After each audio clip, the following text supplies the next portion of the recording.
Radhe Radhe, Hare Hare Krishna. Welcome back to my YouTube channel. तो आज का जो टॉपिक है एक बहुत ही ज़्यादा interesting and eight the same time very important topic है यूथ के लिए। आजकल की जो यूथ है, जो यंग जनरेशन है, 14-15 की एज में लव रिलेशनशिप में पड़ जाती है और उनको पता नहीं होता कि लव रिलेशनशिप उनके लिए सही है या नहीं है। आपको पता होना चाहिए एक रिलेशनशिप में क्या आपको उस रिलेशनशिप से क्या मिल रहा है और आप क्या दे रहे हो। आप अभी 30 साल के 35 साल के नहीं हुए हो कि आप तुरंत अब शादी कर लोगे जाकर। एक रिलेशनशिप में एक बाउंड्री होती है, एक रिस्पेक्ट होती है और एक सेल्फ रिस्पेक्ट भी होती है। अगर आपको ऐसा लग रहा है एक रिलेशनशिप में कि सिर्फ ये सेल्फ रिस्पेक्ट जा रही है या फिर आप अपने आप को रिस्पेक्ट नहीं कर पा रहे हो, तो कहीं ना कहीं वो रिलेशनशिप आपको दिक्कत दे रही है। इस चीज़ को फाइंड कैसे कर सकते हैं टाइमिंग और हॉरोस्कोप के थ्रू, आज इस वीडियो में हम इस बारे में बात करेंगे। ये पहला टॉपिक। दूसरा टॉपिक ये है कि यहाँ पर बहुत जो यंगस्टर्स है वो रिलेशनशिप डेस्परेटली ढूंढ रहे हैं, चाहे लड़का हो या लड़की, बट उन्हें कोई परफेक्ट पार्टनर नहीं मिल पा रहा या फिर एक साथी नहीं मिल पा रहा जिसकी वो डेस्परेटली तलाश में है। तो हम देखेंगे कि ऐसे कौन से योग होते हैं कुंडली में जो आपको ये सब चीज़ों से वंचित रखते हैं और उसके फायदे क्या होते हैं वो भी हम देखने की कोशिश करेंगे। तीसरी चीज़ हम ये देखेंगे कि पर्टिकुलर टाइमिंग ऑफ रिलेशनशिप के, अगर रिलेशनशिप नहीं मिल पा रहा और फिर ऐसा क्या टाइमिंग होगा, वो वीनस के थ्रू चेक करने की कोशिश करेंगे कुंडली में कि what is the right timing for the relationship या रिलेशनशिप कब स्टार्ट हो सकता है। ये 3 टॉपिक आज हम कवर करेंगे। तो इन सब के पहले हमें बेसिकली देखना होता है कि शुक्र की स्थिति कुंडली में कैसी है, क्योंकि शुक्र आपके रिलेशनशिप के भी कारक हैं और ओवरऑल मैरिज के कारक भी आपके शुक्र ही हैं। ऐसा कभी नहीं होगा आपको अनलेस एंड अनटिल आपकी दशा या गोचर चल जाए कि आपका रिलेशनशिप बहुत ज़्यादा बढ़िया था और फिर आपकी शादी उतनी ज़्यादा खराब है। ऐसे नहीं होगा, आपको सिमिलैरिटीज़ देखने मिलेंगी दोनों में। अब यहाँ पर पहले स्नैपशॉट प्रेडिक्शंस की बात करते हैं कि एक बेसिक तरीके से शुरू करते हैं इस वीडियो को कि कहाँ से आप सीखना शुरू कर सकते हैं ये सब चीज़ें, कि एक बेसिक वीनस आपकी कुंडली में आपको क्या रिजल्ट दे जाएगा। तो अगर आपका जो वीनस है वो बेसिक, एकदम बेसिक प्रेडिक्शंस पे आते हैं।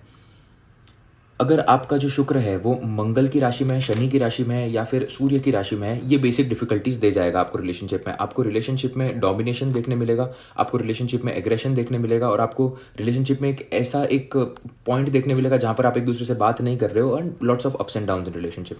अगर यही सूर्य, मंगल या शनि की राशि आपके सप्तम भाव में आ जाती है, ये फिक्स्ड साइन में, तो यहाँ पर वो बेसिक डिफिकल्टी मैरिज में वैसे ही लेकर आ जाता है।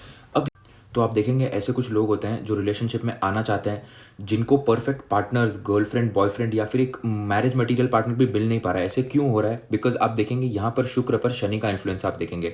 जब भी यहाँ पर शुक्रदेव को शनिदेव एस्पेक्ट कर लेंगे 7th एस्पेक्ट से, तो ऐसे लोगों को पार्टनर मिलने में डिफिकल्टी हो जाएगी। या फिर वीनस से 5th या 9th पोजीशन पे यहाँ पर सैटर्न बैठ गए तो यहाँ पर पार्टनर मिलने में डिफिकल्टी हो जाएगी।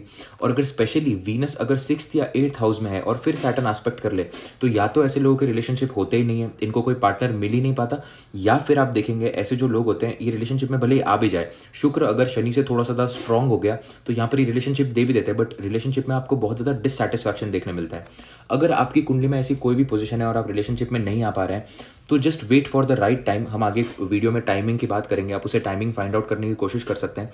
Just wait for the right time, because Shani stability देना चाहता है आपको। शनि आपको एक ऐसा पार्टनर देना चाहता है जो आपकी लाइफ में सच में एक अच्छा इंपैक्ट डाल पाए, एट द सेम टाइम आपका टाइम वेस्ट ना करे। तो ये चीज़ को समझना यहाँ पर बहुत ज़्यादा इंपॉर्टेंट है कि अगर शुक्र शनि से कुंडली में किस तरीके से भी इन्फ्लुएंस हो रहे हैं एंड स्पेशल पोजीशंस में, अगर for example Venus 8th house में है, सैटर्न यहाँ पर आपको 5th पोजीशन में मिल गए वीनस से, और अगर आप रिलेशनशिप में नहीं आ पा रहे तो आपको समझ जाना चाहिए कि अगर आप रिलेशनशिप में आ जाएंगे, वीनस अगर 8th हाउस में है और अगर, तो यहाँ पर आपको समझ में आ जाना चाहिए कि अगर मैं रिलेशनशिप में आ भी गया तो ये सिर्फ मेरे लिए मिजरी लाएगा, eight the same time sudden problems लाएगा। अब यहाँ पर आप देखेंगे कि ये जो कॉम्बिनेशन है, जब शुक्र शनि से पंचम या नवम में चला जाए, पैसा अच्छा देता है और ये स्किल्स अच्छी देता है आपको डेवलप करने के लिए। तो यहाँ पर आपको स्किल्स और पेशेंस पे ज़्यादा फोकस करना चाहिए, तो आप धीरे धीरे करके ये चीज़ें भी आपकी सॉर्ट हो जाएंगी। अगर यहाँ पर शुक्र वीनस के साथ बैठा हुआ है तो आप ऐसे लोगों को देखेंगे इनकी बहुत सारी फीमेल फ्रेंड्स होती हैं, बट जैसे ही वो फीमेल फ्रेंड्स के साथ अगर रिलेशनशिप कन्वर्ट होने शुरू हो जाता है, यहाँ पर प्रॉब्लम्स देखने मिल जाती है। क्योंकि मर्क्यूरी एक ऐसा प्लैनेट है जो कभी सेटिस्फाई नहीं होता है। अगर वो चीज़ रिलेशनशिप में टर्न होती है तो उसका ध्यान किधर और चला जाएगा। तो यही सेम सिचुएशन अगर वीनस मर्क्यूरी के साथ ट्रायन में है 5th या 9th में, तो भी आपको सेम सिचुएशन देखने मिलेगी। अब यहाँ पर वीनस और मार्स अगर साथ में है कुंडली में, quite a few relationships these people get, इनको रिलेशनशिप मिलती है, बट आप देखेंगे रिलेशनशिप में बार बार ब्रेकअप होना, बार बार एग्रेशन का प्रॉब्लम होना। यहाँ पर देखना इंपॉर्टेंट है कि वीनस मार्स को फॉलो कर रहा है या मार्स वीनस को फॉलो कर रहा है। अगर यहाँ पर वीनस मार्स को फॉलो कर रहा है तो प्रॉब्लम बहुत ज़्यादा होगी, और अगर यहाँ पर मार्स वीनस को फॉलो कर रहा है तो प्रॉब्लम कम होगी। अब शुक्र एंड मून टुगेदर, ये एक ऐसा कॉम्बिनेशन है, ये ए दिले मुश्किल वाला कॉम्बिनेशन है।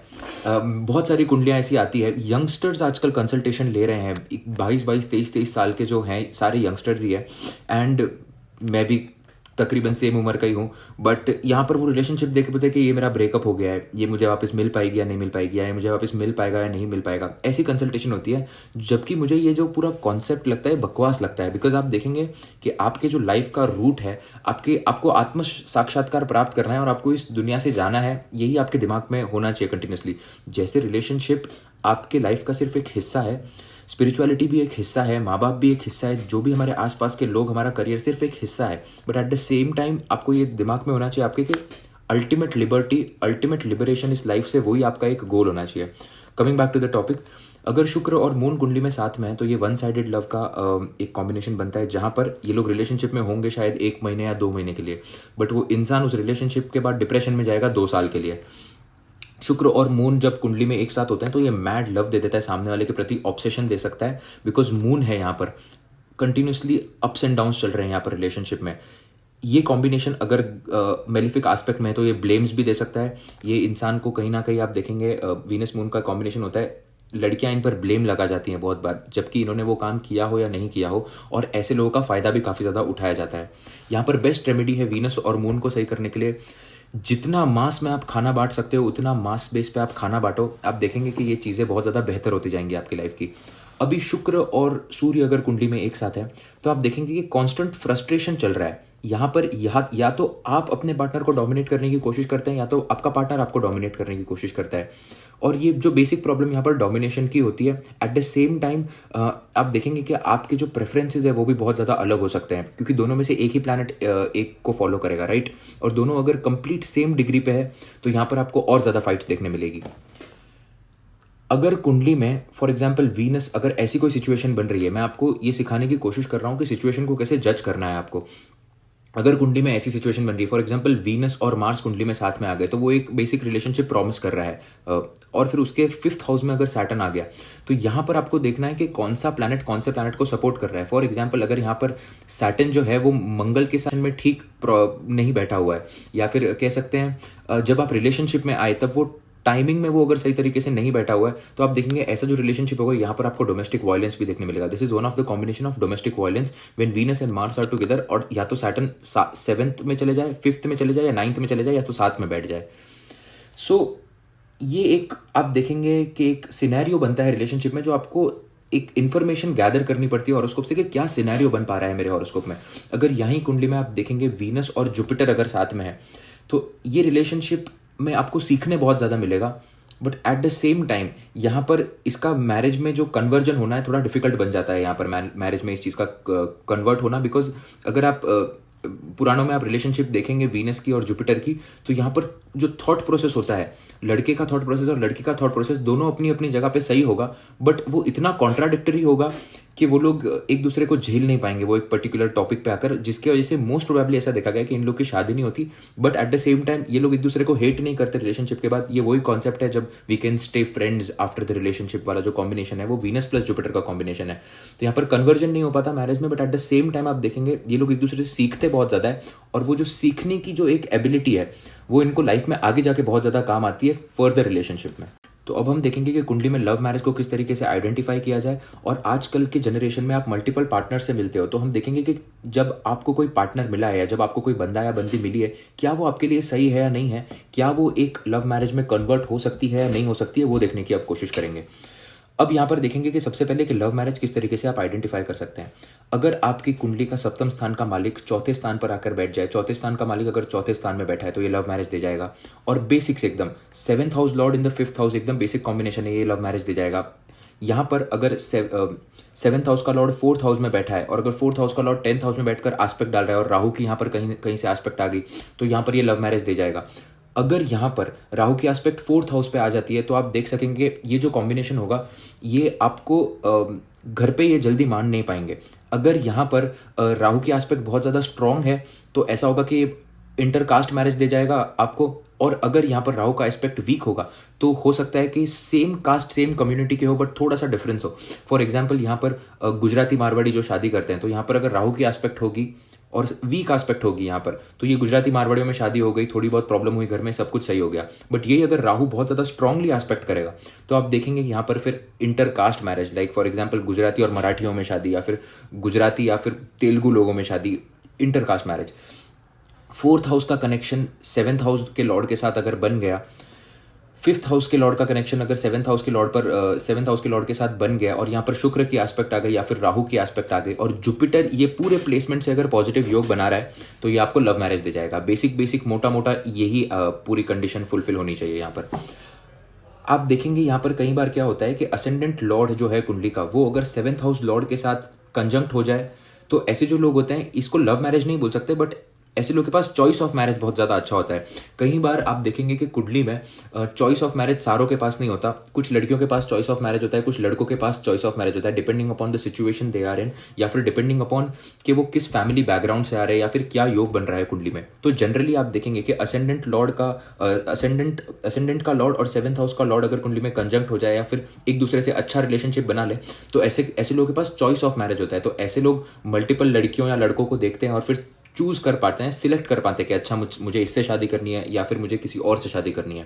So this is also a kind of a love marriage concept, but not really love marriage concept. तो आप जब ये पोजीशन कुंडली में बनती है तो ये लोग एक दूसरे के साथ रहते हैं, और एक दूसरे के साथ रहने के बाद ये डिसाइड करते हैं, तो इनको एक टाइम पीरियड मिल पाता है फिर से एक दूसरे को चेक इन करने का या फिर एक दूसरे के बारे में और बातें जानने का। कि यहाँ पर अगर शुक्र की पोजीशन बहुत ज़्यादा अफ्लिक्टेड है सैटर्न की वजह से, तो आप रिलेशनशिप सर्च करने की कोशिश ना करें, बिकॉज आपके लिए हो सकता है एक परमानेंट पार्टनर ही लिखा हो, और वो परमानेंट पार्टनर से मिलने के बाद ही आपका सब कुछ सही हो पाएगा। बहुत लोगों को मैंने देखा है कि डेस्परेटली रिलेशनशिप सर्च कर रहे होते हैं बाहर।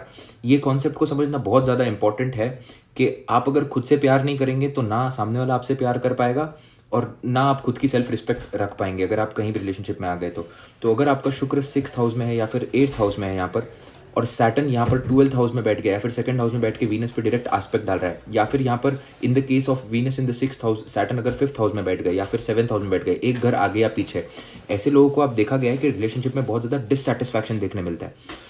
तो जस्ट मेक श्योर करें कि फिर आप रिलेशनशिप को इतना ज़्यादा ढूंढे नहीं या फिर ढूंढने की कोशिश ना करें, क्योंकि यहाँ पर ये आपको at the end of the day थोड़ा बहुत प्रॉब्लम ही दे जाएगा।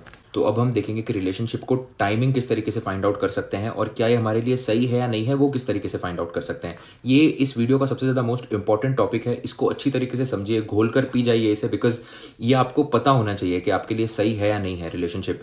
तो आपको पहले ही अंदाजा होगा कि आपको कितनी एक्सपेक्टेशन रखनी चाहिए या फिर आपको एक्सपेक्टेशन नहीं रखनी चाहिए।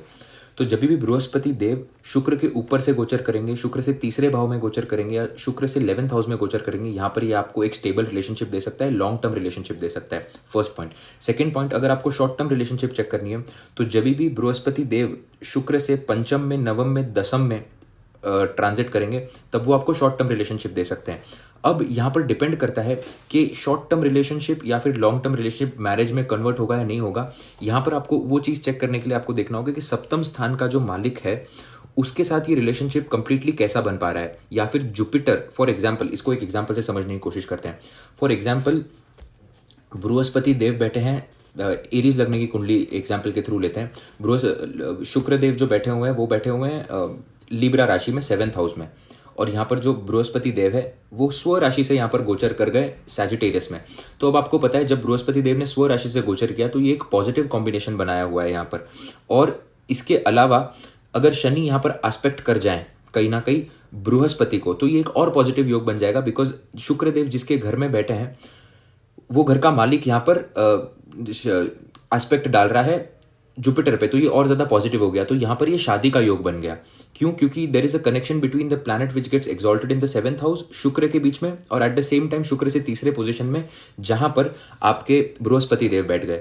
तो ये देखना बहुत ज्यादा जरूरी होता है। जब भी बृहस्पति 5th और 9th जाते हैं शुक्र से, तो ये एक चाइल्ड बर्थ का भी योग बनाता है। That's another topic all together. But इस बात को समझना बहुत ज्यादा इंपॉर्टेंट है कि ये जो गोचर आपका जा रहा है, गोचर में जब भी बृहस्पति देव शुक्र से 3रे या 11वें पोजीशन पे जा रहे हैं, शुक्र के ऊपर से होकर जा रहे हैं, तो यहां पर 7th हाउस के लॉर्ड का अगर उसके साथ एक अच्छा रिलेशनशिप बन रहा है तो यहां पर वो शादी देगा, नहीं तो वो शादी नहीं देगा।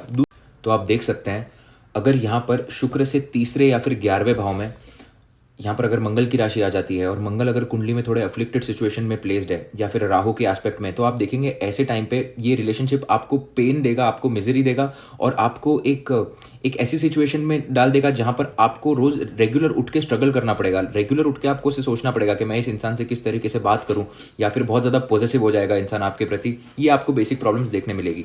बट अगर यही फॉर एग्जाम्पल जुपिटर अगर वीनस से 3rd या 11th पोजीशन में सैटर्न की राशि से अगर गोचर कर रहे हैं, तो मोस्टली केसेस में देखा गया है कि ऐसे रिलेशनशिप बहुत ज़्यादा अगर तभी आप वो पॉइंट पर रिलेशनशिप में आ रहे हो तो ये रिलेशनशिप बहुत ज़्यादा सैक्रिफाइस मांगता है और बहुत ज़्यादा चीज़ें आपसे लेता है, क्योंकि आपका जुपिटर शनि की राशि से जा रहा है तो आप होंगे जो आप देंगे ये रिलेशनशिप में।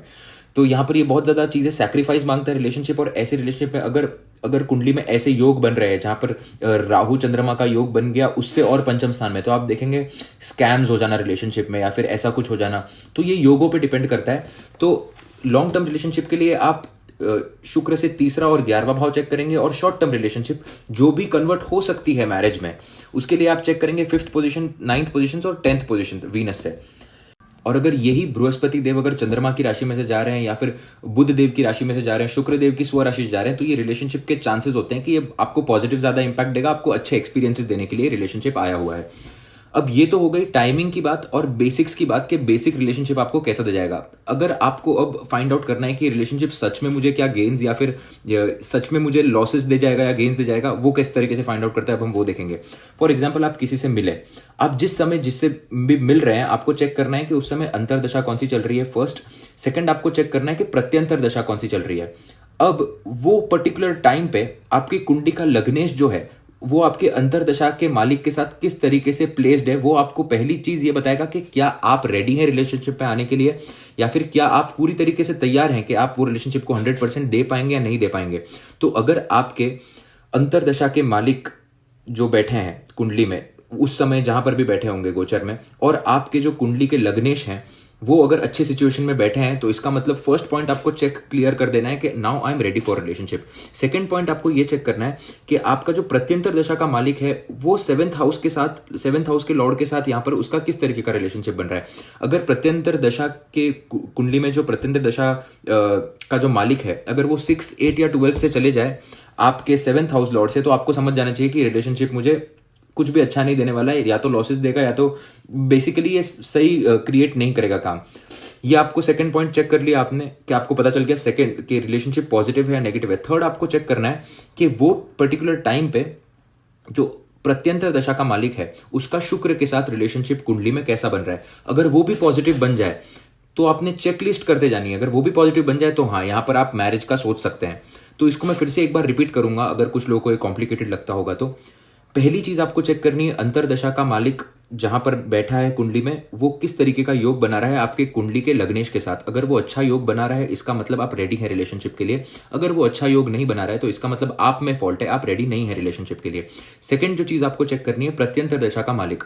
प्रत्यंतर दशा का मालिक उस समय आपके 7th हाउस लॉर्ड के साथ कौन सी सिचुएशन में बैठा है। 6, 8 या 12 में गया है तो आपको समझ जाना चाहिए रिलेशनशिप काम नहीं करेगा। और अगर अच्छे पोजीशन में बैठा है तो यहाँ पर सेकंड पॉइंट आपने चेकलिस्ट में कर दिया, चलो ये रिलेशनशिप मेरे लिए और अच्छा है। थर्ड जो चीज आपको चेक करनी है कि प्रत्यंतर दशा का जो मालिक है उसका शुक्र के साथ उस समय पर रिलेशनशिप कैसा है। अगर वो रिलेशनशिप अच्छा बैठा हुआ है तो आप देखेंगे कि ये एक ब्लिस लाएगा रिलेशनशिप में, एक प्रोग्रेस की फीलिंग आपको लाएगा। तो इस तरीके से हम देख चुके हैं कि टाइमिंग ऑफ इवेंट्स आप किस तरीके से निकाल सकते हैं और अंतरदशा और दशा के माध्यम से आप ये जान सकते हैं कि वो आपके लिए बेनिफिशियल होगा या नहीं होगा। अब आते हैं इस वीडियो के आखिरी भाग में जिसके अंदर आप ये चेक कर सकते हैं कि जिस लड़का या लड़की के साथ आप रिलेशनशिप में जा रहे हैं क्या वो आपके लिए मिजरी लाएगा, वो सुख लाएगा, दुख लाएगा, वो क्या लाएगा, वो चेक कर सकते हैं। हमारे आसपास जो भी लोग होते हैं वो कहीं ना कहीं वो प्लैनेट्स ही है। Every person around us represents a particular planet. अगर वो पर्टिकुलर प्लैनेट आपकी कुंडली में अच्छा बैठा है तो वो आपको सुख दे जाएगा, और अगर बुरा बैठा है तो वो दुख दे जाएगा आपको उस तरीके से। तो पहले आपने चेक करनी है वीनस की पोजीशन, वीनस किसके साथ कंजंक्शन में, स्नैपशॉट प्रेडिक्शंस कर लेने। फिर सेकंडली आपको चेक करनी है कि लव मैरिज का योग बन रहा है या फिर अरेंज मैरिज का योग बन रहा है, नहीं बन रहा है कुंडली में। नहीं तो रिलेशनशिप में आप आते जा रहे हैं और लव मैरिज का योग नहीं है तो मतलब नहीं है। सेकंड चीज़ आपने वो चेक करनी है, वो भी इस वीडियो में जिसकी बात की गई है। तीसरी चीज़ आपको चेक करनी है कि आप कौन से अंतरदशा में और कौन से प्रत्यंतर दशा में मिले। अंतरदशा से आप चेक कर सकते हैं आप रेडी है या नहीं है। प्रत्यंतर दशा से आप चेक कर सकते हैं कि सामने वाला आपके लिए बना है या नहीं बना है। फिर चौथी चीज़ आप चेक करेंगे टाइमिंग ऑफ द इवेंट, कि ये समय पे मुझे मिल सकती है या ये समय पे मुझे मिल सकता है, और ये समय पे अगर ये बंदा मिला तो ये मेरे लिए सही है, वो भी हम देख चुके। अब यहाँ पर लास्ट टेक्निक जो हम देखने जा रहे हैं, क्या ये रिलेशनशिप हमारे लिए सही है या नहीं है, हम वो देखने की कोशिश करेंगे अब। तो इस टेक्निक को एक एग्जाम्पल के थ्रू समझने की कोशिश करेंगे। फॉर एग्जाम्पल, एक पाइसेस असेंडेंट की कुंडली है और एक लियो असेंडेंट की कुंडली है। पाइसेस असेंडेंट की जो कुंडली है वो लड़के की है, और लियो असेंडेंट की जो कुंडली है वो लड़की की है। अब यहाँ पर पहले आपको लिख लेना है पाइसेस असेंडेंट के मालिक जो है जुपिटर, आपने लिख दिया जुपिटर। पाइसेस लग्न में एग्जॉल्ट कौन होते हैं, वीनस, आपने लिख लिया वीनस। और फॉर एग्जाम्पल मून भी पाइसेस असेंडेंट में ही है, तो आपने फिर से लिख दिया जुपिटर। तो Jupiter 2 times and Venus 1 time, ये आपको कॉम्बिनेशन मिल गया। तो यहां पर ये जो 3 प्लैनेट्स हैं, जुपिटर, जुपिटर, वीनस, जुपिटर को हम डबल काउंट करेंगे, तो जुपिटर एंड वीनस, ये जो 2 प्लैनेट्स हैं आपकी कुंडली में, ये आपकी स्थिति को रिप्रेजेंट करते हैं कि आप रिलेशनशिप में किस तरीके से बिहेव करेंगे। और अब लियो लग्न की कुंडली पे आ जाते हैं। लियो लग्न की कुंडली में यहां पर लग्न के अंदर कोई एग्जॉल्ट नहीं होता, तो हम लग्न के मालिक को लेंगे। तो लग्न के मालिक सूर्यदेव, और फिर फॉर एग्जाम्पल जो चंद्रमा है वो अश्व राशि में कर्क राशि में बैठा हुआ है, तो यहां पर चंद्रमा लेंगे। तो अब आपको अपने हॉरोस्कोप में यह चेक करना होता है कि जिस वक्त आप रिलेशनशिप में आए तब आपके बृहस्पति और वीनस के साथ सूर्य और चंद्रमा के संबंध कैसे थे। This is a very simple technique, but ये बहुत ब्रिलियंटली काम करती है। अब मेरे पास कई सारी ऐसी कंसल्टेशंस आती है आजकल यंगस्टर्स की कि अब मैं रिलेशनशिप में आ चुका हूँ, क्या ये मेरे लिए सही होगा, क्या मुझे कंटिन्यू करना चाहिए, नहीं करना चाहिए, क्या ये मुझे धोखा दे सकती है, या वॉटेवर। मैं सिर्फ उनको पूछता हूँ कि स्पेशली जो यंग कपल्स होते हैं उनको याद होता है कि वो कौन से महीने में रिलेशनशिप में आए, वो महीने से सब कुछ A to Z सारी डिटेल्स उनकी पता चल जाती है। इस तरीके से आप चेक कर सकते हैं। फॉर एग्जाम्पल, अगर आपके बृहस्पति, ये जो एग्जाम्पल लिया उसके बारे में बात कर रहे हैं, बृहस्पति और शुक्र देव से अगर चंद्रमा या सूर्य की पोजीशन 6-8 चली जाए, दोनों से ही 6-8 चली जाए, दोनों के कॉम्बिनेशन से 6-8 चली जाए ट्रांजिट में, तो आपको समझ जाना चाहिए ये दुख देने के लिए आया है। और दुख किस तरीके से देगा, अगर सूर्य है यहाँ पर तो डिसरिस्पेक्ट कर दुख देंगे, और चंद्रमा है यहाँ पर तो इमोशनल फीलिंग्स बार बार हर्ट करेंगे। और अगर कॉम्बिनेशन बन रहा है कि शुक्र और चंद्रमा का कॉम्बिनेशन बन गया उसी समय ट्रांजिट में, तो फिर कहीं ना कहीं चीट करके आपको ब्लेम करेंगे।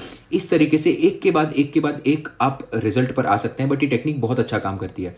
और अगर यही लड़की को चेक करना है कि ये लड़का मेरे लिए कैसा होगा, तो लड़की सेम अगेन, उसको सूर्य और चंद्रमा जो है उसको खुद के कारक ले लेने हैं कि वो खुद है वो सूर्य और चंद्रमा, और उसके बाद में देखना है कि बृहस्पति की और शुक्र की पोजीशन सूर्य और चंद्रमा से उसके कुंडली में कैसी बन रही है। फॉर एग्जाम्पल, अगर एक के कुंडली में अच्छी बन रही है और एक की कुंडली में अच्छी नहीं बन रही है, इसका मतलब ये होगा कि एक बंदा जो है दूसरा, वो दूसरे बंदे को इस रिलेशनशिप में प्रॉफिट दे जाएगा, और दूसरा बंदा जो है वो इमोशनल ट्रबल ले लेगा इस रिलेशनशिप में। तो इस तरीके से आप ओवरऑल फिगर आउट कर सकते हैं। ये भी एक बहुत ही ज़्यादा डिटेल्ड वीडियो है। आई होप आपको ये वीडियो पसंद आया। I hope you like the efforts, and do subscribe to the channel.